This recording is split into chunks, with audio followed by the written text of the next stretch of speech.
Hello, 2-3 packet cigarette ऊपर के ले आओ, कहते हुए रागिनी के नौकर ने फोन काट दिया।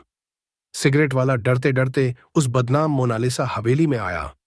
चारों तरफ अजीब सा सन्नाटा था। तभी सामने से एक बुजुर्ग खांसता हुआ आया। वो घर का नौकर था शायद। उसने पैसे दिए और ले लिया उससे सिगरेट। सिगरेट वाले की आंखें हवेली के चारों तरफ रागिनी मल्होत्रा को ढूंढ रही थीं।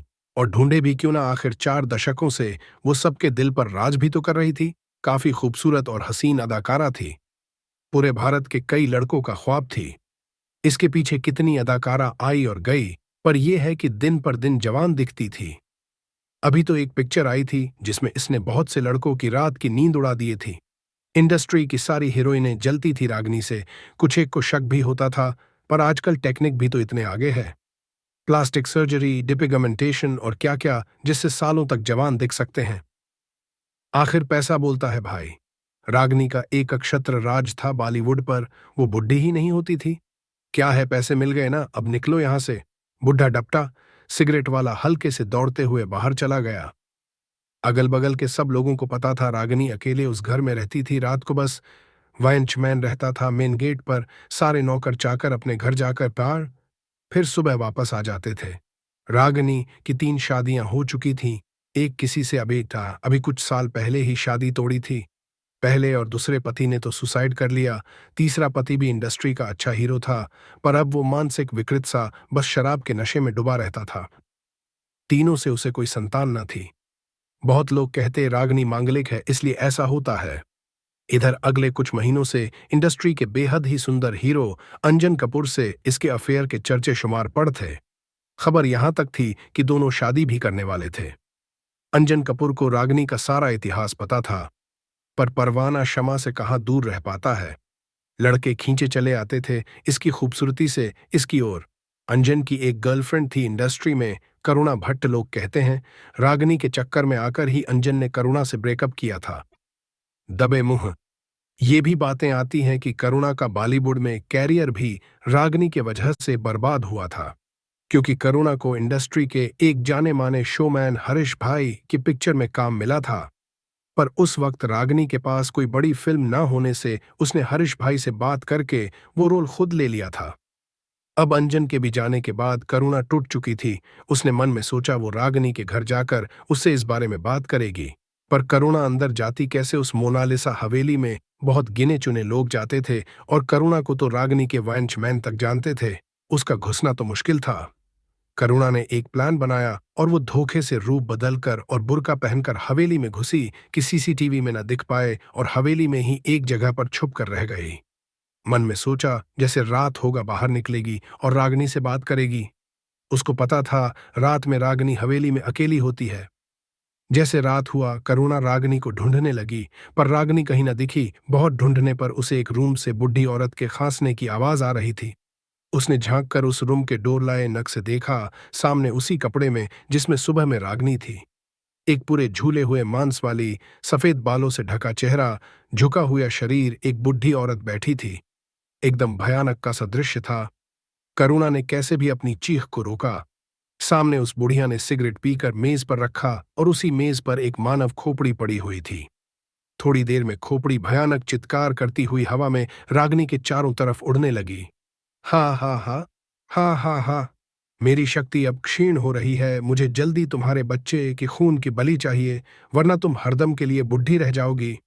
जवान रहना है तुम्हें तो तुमको अपने बच्चे की बलि अगले 3 महीने में देनी ही होगी, वरना तुम हरदम के लिए ऐसी ही बुढ़ी रह जाओगी जैसे रात में रोज रहना होता है तुमको। हा हा हा, हा हा हा, सुनो शैतानी खोपड़ी, अंजन कुमार का बच्चा मेरे गर्भ में पल रहा है। हमने छुपकर कोर्ट मैरिज कर ली थी। बस 2-3 महीने और फिर तुम्हें मेरे बच्चे की मानव बलि मिल जाएगी, रागिनी ने खांसते हुए कहा।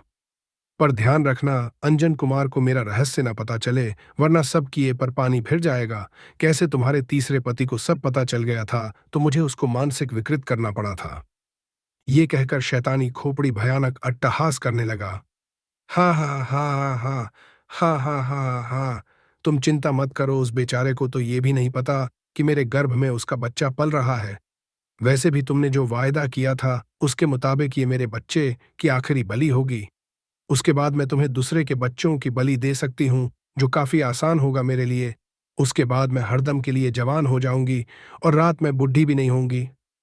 हा हा हा, हा हा हा, कहकर रागनी नरभक्षियों जैसे हंसने लगती है।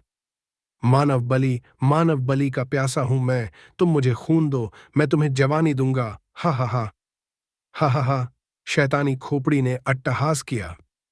बस ये बलि हो जाए, फिर अंजन को भी ठिकाने लगा दूंगी मैं। बड़बड़ाते हुए रागनी वही बिस्तर पर सो गई। करुणा के आंसू नहीं रुक रहे थे। अगले दिन वो अंजन से मिलने गई, पर उसने मिलने से मना कर दिया।